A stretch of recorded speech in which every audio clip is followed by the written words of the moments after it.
ꯃꯌꯥꯝ ꯍꯧꯖꯤꯛ ꯑꯩꯈꯣꯏ ꯀ꯭ꯂꯕꯀꯤ ꯀꯩꯅꯣ ꯄꯤꯔꯛꯑꯦ ꯑꯥꯏ ꯀꯥꯔꯗ ꯄꯤꯔꯛꯑꯦ ꯍꯧꯖꯤꯛ ꯑꯩꯈꯣꯏ ꯃꯦꯅꯦꯖꯔꯁꯤꯗ ꯂꯩꯔꯦ ꯑꯗꯣ ꯍꯧꯖꯤꯛ ꯑꯩꯈꯣꯏ ꯑꯒꯥꯔ ꯁꯤ ꯆꯠꯂꯣ ꯑꯩꯈꯣꯏꯒꯤ ꯇꯤꯝ ꯃꯦꯅꯦꯖꯔ ꯍꯣꯏ ꯇꯤꯝ ꯃꯦꯅꯦꯖꯔ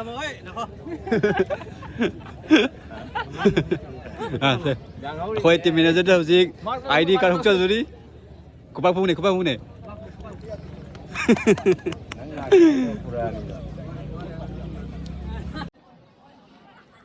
ꯃꯌꯥꯝ ꯍꯧꯖꯤꯛ ꯁ꯭ꯀꯣꯔ ꯍꯧꯗꯣꯔꯦ ꯑꯩꯈꯣꯏ ꯃꯩꯇꯩ ꯑꯩꯈꯣꯏ ꯑꯃꯠꯇꯅꯤ ꯍꯥꯏꯅ ꯈꯟꯃꯤꯟꯅꯔꯒ ꯑꯩꯈꯣꯏ ꯍꯧꯖꯤꯛ ꯑꯌꯨꯛꯇ ꯑꯣꯏꯕꯅꯤꯅ ꯃꯤ ꯌꯥꯝ ꯇꯤꯟꯗꯦꯀꯣ ꯅꯨꯡꯊꯤꯟꯗꯗꯤ ꯃꯤ ꯇꯤꯟꯗꯣꯏꯅꯦꯕ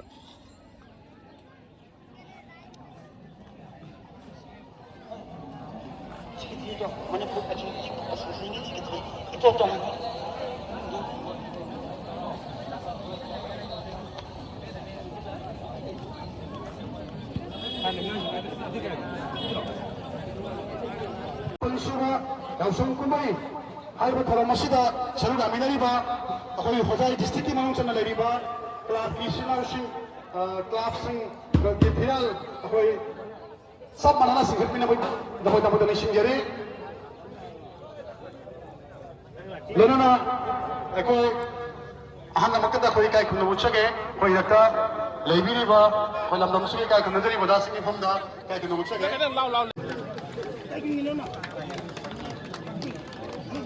कोई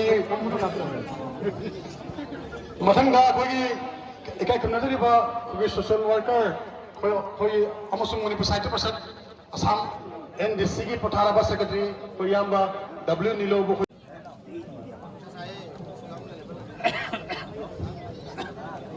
मसंगा कोई इकाई कम्युनिटी के मणिपुर साहित्य परिषद असम ना social worker I'm going to tell you about the Najariba Kasham, Mahendra Singh, who Yam Sisu, who you get notes again.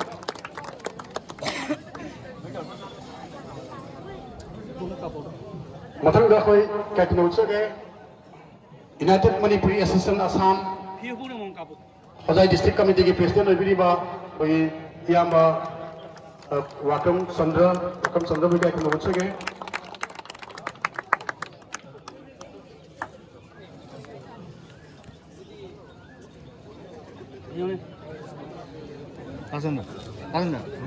मथंगा अखोगी मणिपुर साहित्य परिषद असम पदुमखे ब्रांच की प्रेसिडेंट ओइबिरिबा ओजा कोई M Sarat Manatim Sarat पु काय खनोचेगे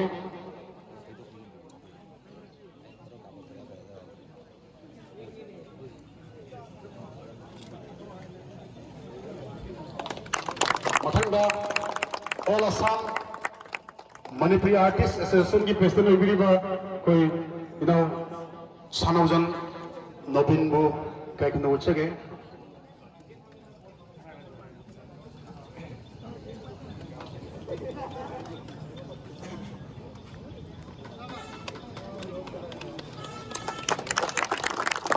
मथंगा कोई कथातली खुंगंगी कोई याम्बा केशोर सिंगुसु केशोरी सिंगुसु काय खनोचेगे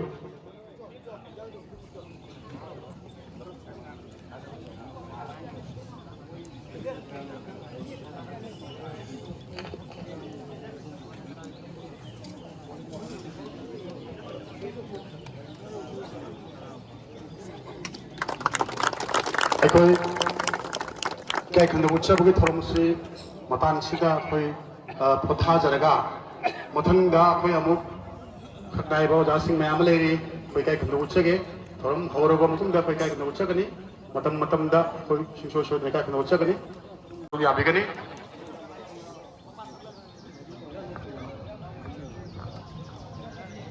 hello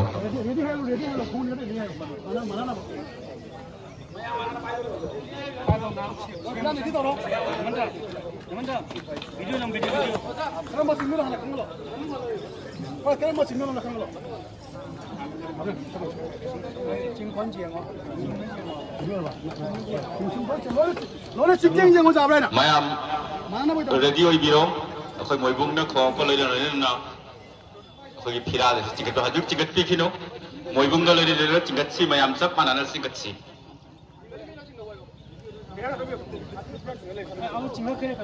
Ready?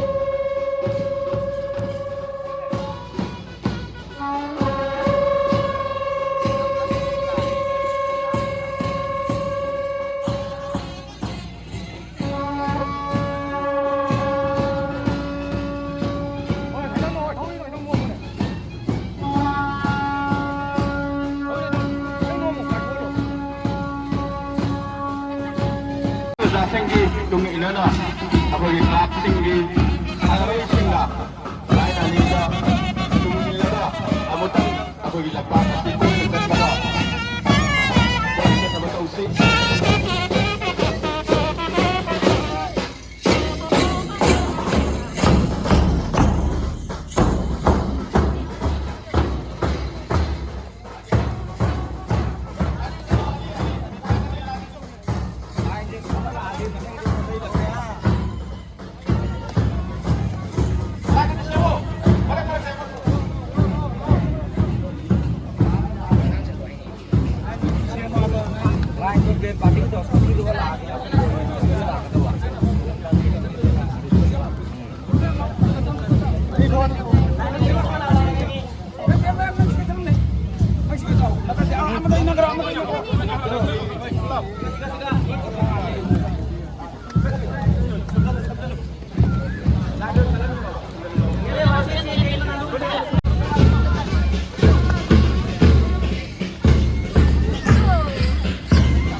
Ôi anh lại ôi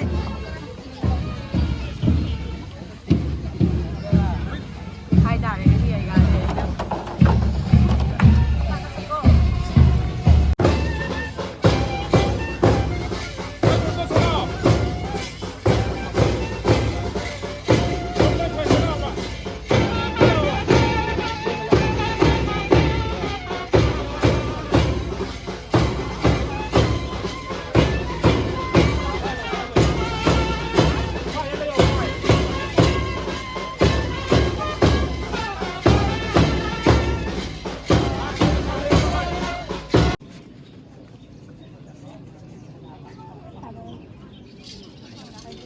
lấy đu này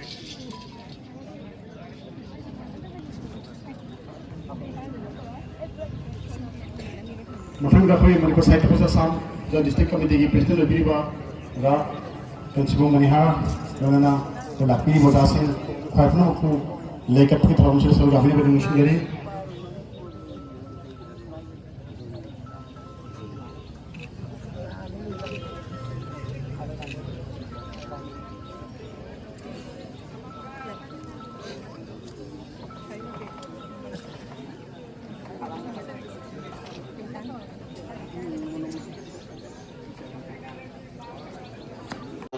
Sana Kanaba culture amasung literature ki mobile hit क्या मोयो asigi Pansuba Yaoshang kumhei अरु से हैंग दी होती है उन्हें open ceremony asigi iPhone है ना thauram masida iPhone इसलिए हैंग नहीं होता वो क्लोन है clone Hojai Amsugi thau ulba sing Amsu Central Committee ki thau kubiri ba secretary president chingba sing चीज़ आवाज़ ना club ki secretary president amasung sanaroi ringmakpu ahamakte de inai kai khungna buchari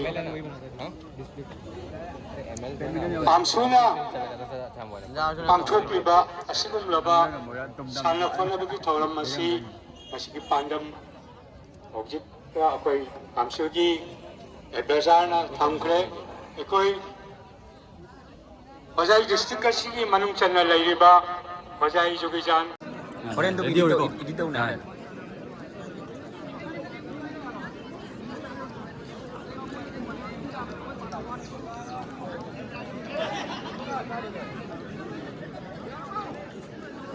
Ready?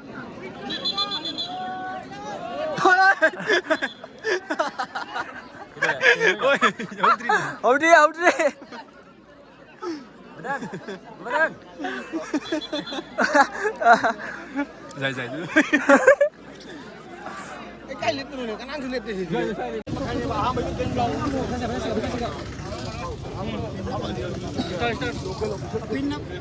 ꯑꯩꯈꯣꯏ ꯒꯧꯍꯥꯇꯤꯗꯒꯤ ꯂꯦꯡꯂꯛꯄ ꯑꯣꯖꯥꯁꯤꯡ ꯑꯩꯈꯣꯏꯒꯤ ꯉꯁꯤꯒꯤ ꯌꯥꯎꯁꯪ ꯀꯨꯝꯍꯩꯒꯤ ꯑꯍꯥꯟꯕ ꯁꯥꯟꯅꯕ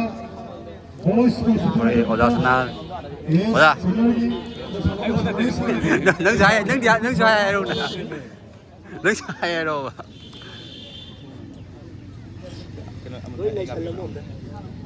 Paling go. Mio mo.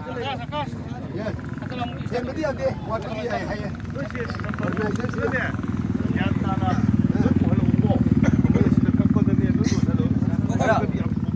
에너지 받아 파고 아주 야우리 빈사도 야우리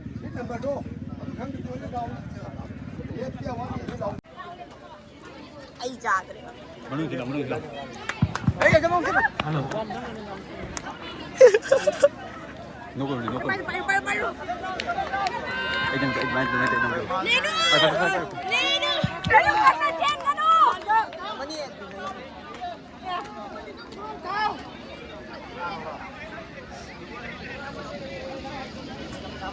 우리 누가 저래? 아래도.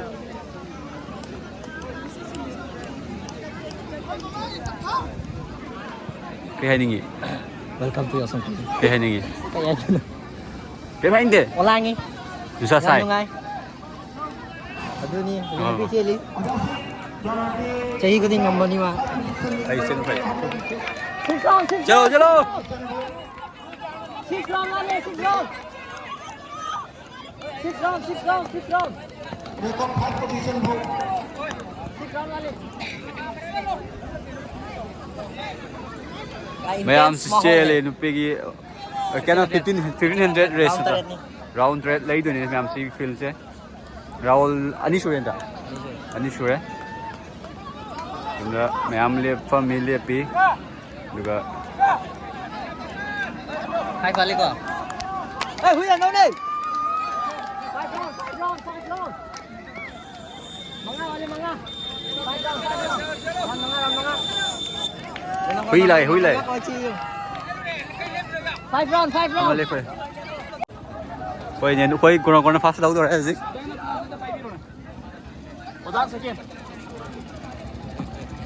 ai trời lên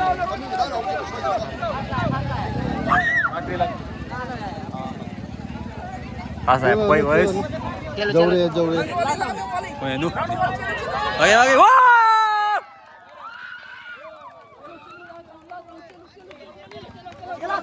am si koi team managers kono gorgi Assistant manager. aduga sunda state leire na mapan suba Yaoshang kumhei Hojai Assam aduga sport literature culture penuna gonagor playground da date na 24 25 26 aduga sponsors ga leire makada aduga sunda organize na all Assam Manipur Student Union Hojai district we stay tani ko permission hojega from the running to do river in a field ne mayam se koi khun gi field lo ni ko hauna volleyball to do ri ko adu gi light happy from the koi ge kabaddi gi main players music 100 meter race to do ya dis lak to ne Disqualify.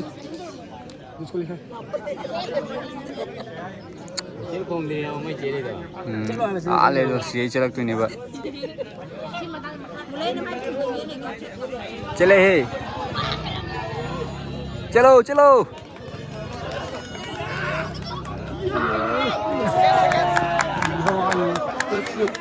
Rồi nữa.